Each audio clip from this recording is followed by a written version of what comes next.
আকবার আল্লাহু আকবার ইসলাম জিন্দাবাদ জিন্দাবাদ দুনিয়ার মুসলিম এক হও দুনিয়ার মুসলিম সাত পন্থীর ফাঁসি চাই ফাঁসি চাই ফাঁসি চাই সাত পন্থীর ফাঁসি চাই ফাঁসি চাই নাসিমের ফাঁসি চাই ফাঁসি চাই সাত সাদের ফাঁসি চাই ফাঁসি চাই নারায়ে তাকবীর আল্লাহু আকবার খুনিদের ফাঁসি চাই ফাঁসি চাই ফাঁসি চাই খুনিদের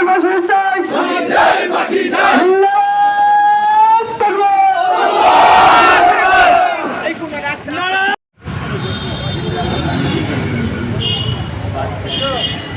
সারা বাংলাদেশে বিক্ষোভ মিছিল ও প্রতিবাদ সমাবেশের অংশ হিসেবে আজকে পাঁচন্দ উপজেলার তৌহিদি জনতা ওলামায়ে কেরাম ও তবলিগের সাধারণ এবং সকল এক এক সময় জুমার নামাজ হয় এই জন্য